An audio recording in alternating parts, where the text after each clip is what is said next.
Cartago, actualmente Túnez aproximadamente, fue una importante ciudad. Formaba parte de una cadena de establecimientos comerciales por el Mediterráneo fundado por fenicios procedentes de la ciudad de Tiro desde finales del segundo milenio, con propósitos comerciales y de acercamientos a las zonas mineras de Occidente. Las fuentes arqueológicas son sobre todo las excavaciones de las necrópolis, el Tophet de Salambo y el antiguo puerto de la ciudad. La fecha tradicional de la fundación de Cartago en las cercanías del actual Túnez por colonos fenicios procedentes de Tiro tuvo lugar en el año 814 a.C. de nuestra era. En su séptimo año de reinado, su hermana, yendo a Libia, fundó Cartago.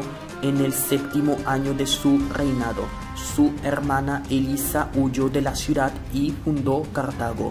Según Menandro, que había consultado las fuentes históricas tirias, debido a una serie de circunstancias como fueron la rivalidad del marido de Elisa, Arquebas, sumo sacerdote de Heracles Melcar, con su cuñado Pigmalión, posiblemente porque tenía un gran poder a causa del control de las riquezas del templo de Heracles, por lo que Pigmalión le mandó asesinar.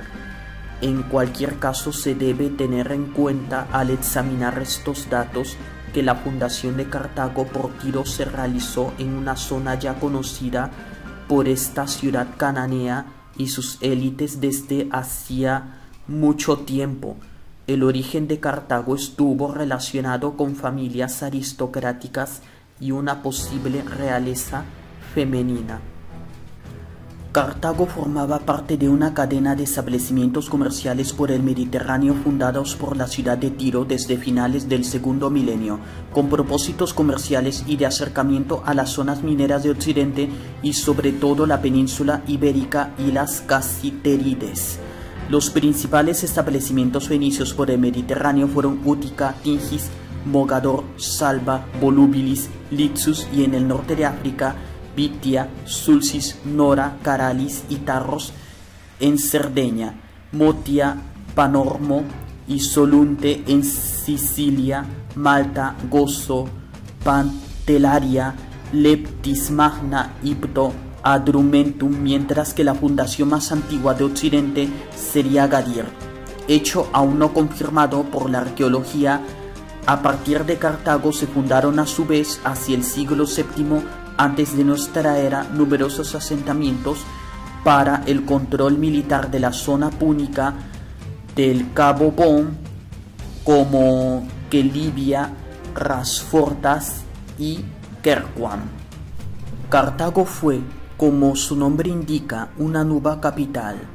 Aunque no se conocen las características del asentamiento primitivo, solo identificable recientemente, Cartago no debió ser diferente de los asentamientos tirios en Occidente.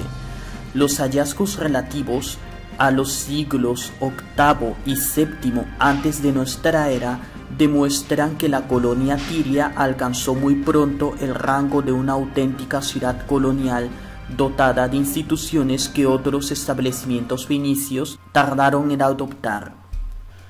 La pronta fundación de Ibiza, isla donde ya existían asentamientos fenicios anteriores, y su fuerza militar parecen indicar su creación para oponerse al avance de los griegos en Occidente. Las instituciones políticas de Cartago se componían de reyes o sufetes, senado y plebe. Según Aristóteles, los cartagineses pasaban por estar muy bien gobernados, su constitución superior a otras.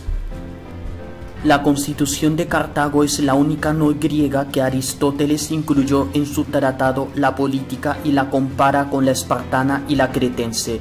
En la relación con la monarquía hay que señalar que ningún texto púnico la menciona, aunque debió existir en Cartago desde sus orígenes.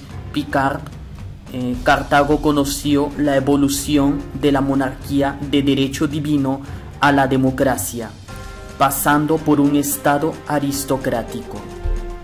Los sufetes fueron a partir de una cierta época los magistrados supremos de Cartago, y lo mejor conocidos, tal vez lo que Aristóteles y Polibio denominaron basileis y reges, ya que no tenían cargos o palabras equivalentes para designar a sus magistrados supremos. En la época de las guerras púnicas equivalían a los cónsules romanos. Desconocida en Occidente, la institución de los sufetes es bien conocida en el mundo antiguo, oeste semítico. Ya en el segundo milenio, en Mari Ugarit e Israel, el examen de las inscripciones púnicas permite constatar la existencia de dos sufetes epónimos anuales, al menos a partir del año 300 antes de nuestra era.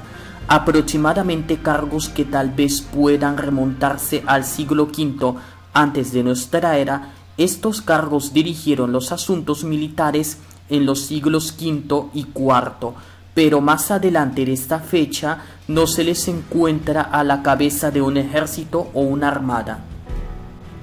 La dificultad del estudio de la religión púnica deriva, como todos los temas relativos a la cultura púnica, de la falta de las fuentes directas. El panteón púnico era esencialmente fenicio, pero no se correspondía con su impronta tiria, donde el dios más importante era Melkart.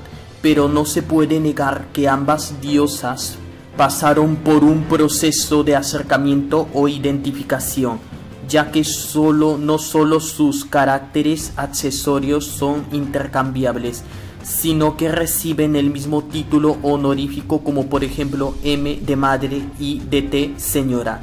Recep era el equivalente al Apolo griego, también dios púnico de la guerra, cuyos caracteres a veces son difíciles de distinguir. Se habla de púnicos para designar a los fenicios de Occidente y África, aunque solamente a los cartagineses. Entre los textos púnicos hay que recordar el ya citado periplo de Hanón y el juramento de Aníbal, es decir, parte del tratado de la alianza entre Aníbal y Filipo V de Macedonia, concluido en el 215 antes de nuestra era, cuyo texto ha sido transmitido por Polibio VII. En cuanto a las transcripciones del púnico, el texto más importante está constituido por los pasajes del Poenulus de Plauto. Existen también algunos textos latino-púnicos de Tripolitania escrito en letras latinas, transcribiendo textos en lengua púnica ya de época romana. Cartago inició una serie de guerras que conoceríamos como las guerras púnicas, en las que puso en muchos aprietos a la República de Roma, y estuvo a un paso de conquistar la misma Roma. Pero en la tercera guerra púnica, Roma puso fin a esta civilización, puesto que había perdido sus territorios europeos en las guerras púnicas anteriores. Esas guerras decidieron quién sería la civilización que formaría la civilización occidental.